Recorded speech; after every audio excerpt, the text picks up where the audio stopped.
Hati-hati, godaan untuk mendapatkan penis yang lebih besar bisa menjadi awal dari penyesalan yang mendalam, bahkan bahaya yang tidak pernah kamu duga sebelumnya. Halo sahabat sehat Zona Vitalia, saya Dr. Vita. Dan di video ini, saya ingin mengajak Anda memahami fakta medis sebelum terlambat. Jadi pastikan Anda menonton sampai akhir. Saya tahu, topik ini seringkali sensitif dan dipenuhi janji-janji manis di mana-mana. Iklan-iklan produk atau metode pembesar penis kerap muncul dengan klaim yang bombastis. Tambah sekian sentimeter dalam seminggu, dapatkan ukuran impianmu secara instan. Namun di balik semua fantasi tersebut, ada realita medis yang wajib kamu pahami dengan jujur. Secara anatomi, ukuran penis seseorang sebagian besar ditentukan oleh faktor genetik dan perkembangan hormonal saat pubertas. Struktur internal penis terdiri dari dua rongga utama yang disebut corpus cavernosa yang akan terisi darah saat ereksi.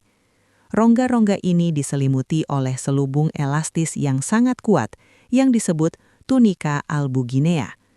Tunika albuginea inilah yang berfungsi menahan tekanan saat ereksi, sekaligus secara fisik membatasi seberapa jauh penis bisa memanjang atau membesar.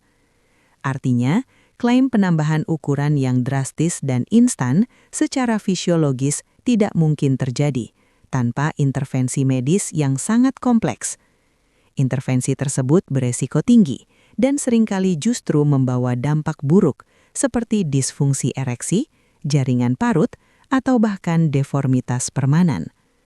Jangan sampai harapan palsu ini justru merusak kesehatan dan kepercayaan dirimu sendiri. Jika kamu pernah tergoda atau ragu dengan produk semacam ini, silahkan tuliskan di kolom komentar. Dan bila edukasi ini terasa membuka wawasan, jangan lupa like serta subscribe channel Zona Vitalia agar kamu tidak melewatkan edukasi kesehatan pria berikutnya. Mengapa kita begitu mudah terpengaruh oleh janji-janji palsu ini dan merasa tidak cukup dengan apa yang kita miliki? Inilah inti dari masalahnya, persepsi. Banyak pria merasa tertekan oleh standar ukuran penis yang seringkali tidak realistis, dan ini bukan salah mereka sepenuhnya. Kita hidup di era di mana media, termasuk pornografi, film, atau bahkan obrolan di media sosial, kerap menyajikan gambaran yang tidak akurat tentang ukuran ideal. Ini menciptakan semacam ilusi, seolah-olah ada patokan universal yang harus dicapai.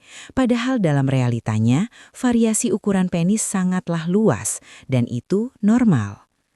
Mitos tentang ukuran rata-rata juga sering disalahpahami. Studi ilmiah yang valid menunjukkan bahwa rata-rata ukuran penis yang ereksi jauh lebih kecil dari yang banyak orang bayangkan, atau yang seringkali digambarkan di media. Ketika informasi yang tidak akurat ini terus-menerus terpapar, wajar saja jika banyak pria mulai meragukan diri sendiri, merasa insecure, bahkan sampai terdorong untuk mencari solusi instan yang justru berbahaya. Penting untuk diingat, perasaan tidak aman ini sangatlah umum dan bukan sesuatu yang harus kamu simpan sendirian. Memahami bahwa standar yang kamu lihat itu seringkali tidak berdasar adalah langkah pertama untuk membangun kembali kepercayaan diri yang sehat. Namun, ketika rasa tidak aman itu mendorong kita mencari solusi instan, disinilah bahaya mengintai. Mari kita bahas beberapa metode yang sering diiklankan, namun sejatinya tidak hanya tidak efektif, tapi juga sangat berisiko. Pertama, metode pijat penis atau jelking. Klaimnya adalah meregangkan jaringan untuk menambah panjang. Namun secara medis, penis tidak memiliki otot yang bisa dilatih seperti itu. Tindakan ini justru bisa merusak pembuluh darah halus, saraf, dan jaringan ikat, memicu nyeri, memar, bengkak, bahkan kondisi serius seperti penyakit Peyronie yang menyebabkan penis bengkok. Kedua, alat vakum penis. Meskipun dapat membuat penis terlihat lebih besar untuk sementara waktu dengan menarik darah, penggunaan yang tidak tepat atau berlebihan dapat merusak jaringan elastis, menyebabkan disfungsi ereksi, mati rasa, atau cedera permanen. Ketiga, pil atau suplemen pembesar penis. Hampir semua produk ini tidak memiliki dasar ilmiah yang valid. Kandungan yang diklaim pembesar seringkali hanya meningkatkan aliran darah sementara atau tidak memiliki efek sama sekali. Dan yang lebih mengkhawatirkan, banyak yang mengandung bahan tidak teruji yang bisa membahayakan organ dalammu. Terakhir, dan yang paling berbahaya, adalah suntikan zat asing seperti silikon cair atau filler yang tidak disetujui secara medis. Ini adalah praktik yang sangat beresiko tinggi. Suntikan ini dapat memicu infeksi sebar, peradangan kronis, nekrosis jaringan, jaringan parut permanen yang nyeri, deformitas, dan pada akhirnya disfungsi ereksi yang tidak dapat diobati. Ingatlah, tubuhmu adalah anugerah.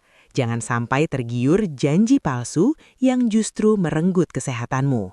Setelah memahami risiko dari berbagai metode yang tidak teruji, mari kita pahami dulu bagaimana mesin tubuhmu ini sebenarnya bekerja. Penis itu pada dasarnya adalah sebuah organ yang sangat kompleks dan unik. Ia terutama terdiri dari 3 tabung silindris yang membungkus satu sama lain. Ada 2 tabung besar di bagian atas yang kita sebut corpus cavernosum. Ini adalah jantung dari ereksi, sebuah jaringan spons kaya pembuluh darah yang bisa mengembang dan menampung sejumlah besar darah. Saat kamu terangsang, sinyal dari otak membuat arteri di penis melebar, membanjiri corpus cavernosum ini dengan darah. Pembuluh darah vena yang bertugas mengalirkan darah keluar akan menyempit, sehingga darah terperangkap, membuat penis menjadi kaku dan tegak. Itulah ereksi. Di bagian bawah, ada 1 tabung lagi yang disebut corpus spongiosum.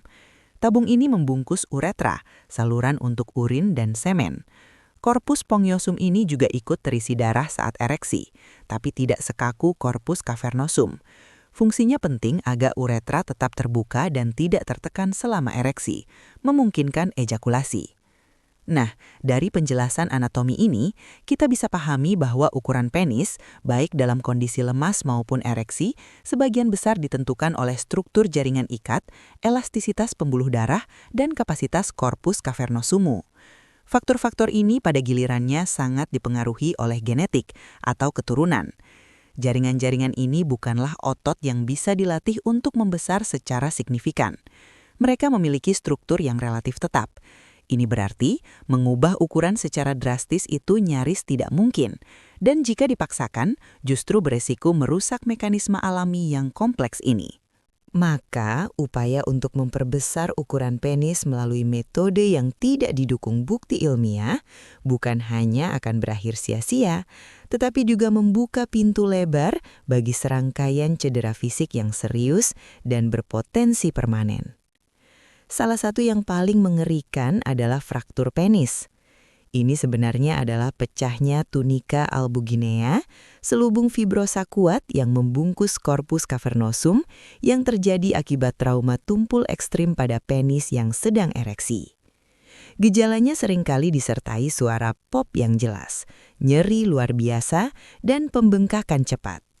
Kondisi ini adalah keadaan darurat medis yang memerlukan intervensi bedah segera untuk mencegah disfungsi ereksi permanen atau kelengkungan penis yang parah. Selain itu, metode tarikan atau penggunaan alat vakum yang tidak tepat bisa menyebabkan memar parah, merodet ligamen suspensorium yang berfungsi menahan penis pada tulang panggur sehingga penis kehilangan dukungan dan bahkan terasa tertarik ke dalam tubuh. Lebih lanjut, kerusakan pada pembuluh darah halus dapat mengganggu aliran darah esensial untuk ereksi, memicu disfungsi ereksi yang menetap atau mati rasa. Dalam kasus yang paling fatal, jika suplai darah terhambat total akibat tekanan berlebihan, jaringan penis bisa mengalami nekrosis atau kematian jaringan. Ini adalah komplikasi mengerikan yang seringkali berujung pada amputasi, sebuah konsekuensi yang tak terbayangkan bagi siapapun. Kerusakan fisik yang telah saya sebutkan sebelumnya, sayangnya seringkali tidak berakhir hanya sebagai cedera sesaat. Ia meninggalkan jejak permanen yang mengubah fungsi dan kualitas hidup. Bayangkan, Disfungsi ereksi permanen bukan lagi ancaman kosong, melainkan kenyataan pahit. Rusaknya jaringan internal, pembuluh darah yang terganggu, atau saraf vital yang cedera akibat tindakan yang salah akan menghalangi kemampuan penis untuk mencapai dan mempertahankan ereksi yang adekuat, bahkan membuatnya mustahil. Kemudian ada Peyronie's disease, kondisi di mana trauma berulang atau peradangan memicu pembentukan plak fibrosa, semacam jaringan parut di dalam penis. Plak ini menyebabkan kelengkungan abnormal pada penis yang sedang ereksi, seringkali disertai nyeri, dan dapat membuat hubungan intim terasa menyakitkan atau bahkan tidak mungkin. Selain itu, setiap prosedur yang tidak steril, penggunaan alat yang tidak higienis, atau penanganan yang kasar, membuka pintu lebar bagi berbagai infeksi serius. Mulai dari infeksi kulit lokal yang meradang, abses, selulitis yang bisa menyebar dengan cepat, hingga risiko fatal seperti sepsis, infeksi yang menyebar ke seluruh tubuh dan mengancam jiwa. Namun, dampak yang seringkali paling menghancurkan justru adalah trauma psikologisnya. Kamu yang awalnya mungkin hanya merasa kurang percaya diri dengan ukuran, kini harus menghadapi realitas pahit, disfungsi ereksi permanen, bentuk penis yang bengkok dan menyakitkan, atau bahkan kehilangan sebagian organ vital. Ini bisa memicu depresi yang mendalam, kecemasan akut, dan hilangnya kepercayaan diri yang jauh melampaui rasa tidak aman awal. Kualitas hidup, keintiman, dan citra diri bisa hancur, bahkan lebih parah dari sebelumnya.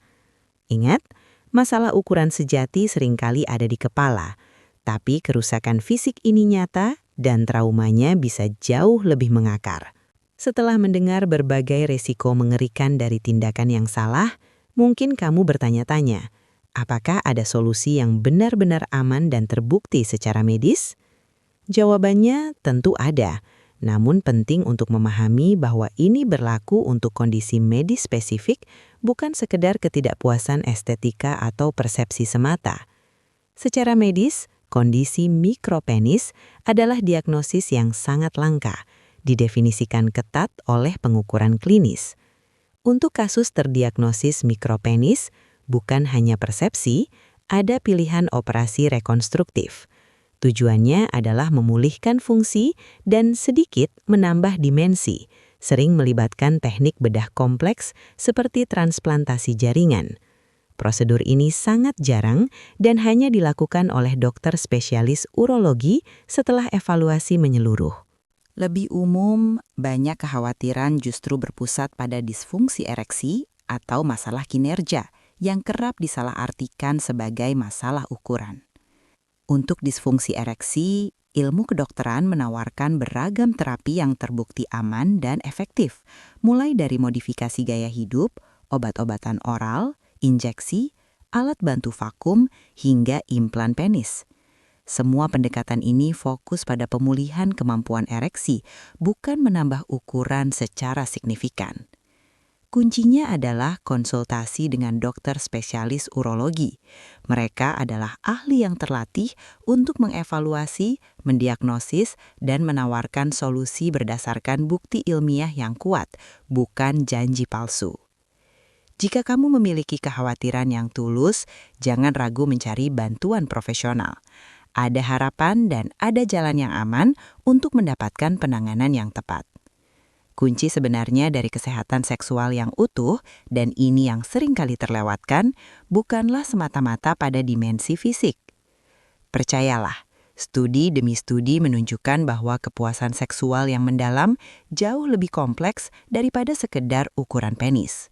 Fokus berlebihan pada satu aspek ini justru seringkali menimbulkan kecemasan dan menghalangi kita untuk melihat gambaran yang lebih besar. Mari kita definisikan ulang apa itu kesehatan seksual yang utuh. Ini melibatkan serangkaian aspek penting yang secara sinergis menciptakan pengalaman yang memuaskan dan bermakna. Pertama, gairah. Kemampuan untuk terangsang secara mental dan fisik yang dipengaruhi oleh hormon, neurologi, dan terutama kondisi psikologis dan emosional seseorang. Kedua, fungsi ereksi yang optimal, kemampuan untuk mencapai dan mempertahankan kekerasan yang cukup yang merupakan indikator penting kesehatan vaskular dan neurologi secara umum. Ketiga, stamina, daya tahan dan kontrol yang memungkinkan interaksi yang lebih lama dan memuaskan, seringkali terkait dengan kebugaran fisik dan manajemen stres. Keempat, kebersihan yang baik, fundamental untuk kesehatan diri dan kenyamanan kedua pasangan. Namun, yang seringkali menjadi fondasi terpenting adalah komunikasi dan keintiman emosional dengan pasangan. Memahami kebutuhan satu sama lain, mengungkapkan keinginan, dan membangun koneksi emosional yang kuat adalah faktor prediktif kepuasan seksual yang jauh lebih kuat daripada faktor fisik tunggal. Fokus pada aspek-aspek ini, gairah, fungsi, stamina, kebersihan, dan komunikasi tidak hanya akan meningkatkan pengalaman seksual Anda, tetapi juga membangun rasa percaya diri yang lebih kokoh dan hubungan yang lebih intim. Ini tentang merayakan keseluruhan diri Anda dan pasangan, bukan hanya satu bagian tubuh. Namun, saat kita terlalu fokus pada satu bagian tubuh, kita menjadi rentan terhadap klaim-klaim palsu yang menawarkan solusi instan dan tidak realistis. Peringatan saya, hentikan penggunaan produk-produk seperti krim, pil atau alat pembesar penis yang tidak memiliki dasar medis kuat. Secara anatomi, penis Anda tersusun dari 3 silinder jaringan erektil, 2 corpora cavernosa, dan 1 corpus spongiosum yang ukurannya telah ditentukan genetik. Upaya untuk mengubah ukuran secara permanen dengan metode non-medis seperti itu sangatlah beresiko. Produk-produk ini seringkali hanya menyebabkan iritasi kulit, infeksi, kerusakan jaringan, atau bahkan disfungsi ereksi yang lebih parah. Tidak ada bukti ilmiah kredibel yang menunjukkan bahwa metode non-invasif tersebut efektif dan aman untuk memperbesar penis secara permanen. Jika Anda memiliki kekhawatiran tentang ukuran atau fungsi, langkah terbaik adalah berkonsultasi dengan dokter urolog atau androlog. Mereka dapat memberikan informasi akurat dan jika perlu, mendiskusikan opsi medis yang terbukti dan aman, bukan janji palsu yang membahayakan. Ingatlah, kesehatan seksual sejati adalah tentang kebahagiaan menyeluruh, bukan hanya aspek fisik semata. Terimalah tubuh Anda, hargai keunikannya, dan fokuslah pada membangun kepercayaan diri serta hubungan intim yang sehat. Kecemasan yang berlebihan tentang ukuran justru dapat menghalangi Anda mencapai potensi seksual yang optimal. Prioritaskan kesehatan mental dan fisik Anda secara keseluruhan, karena itulah fondasi kepuasan sejati. Saya Dr. Vita, jaga kesehatan vitalitasmu ya.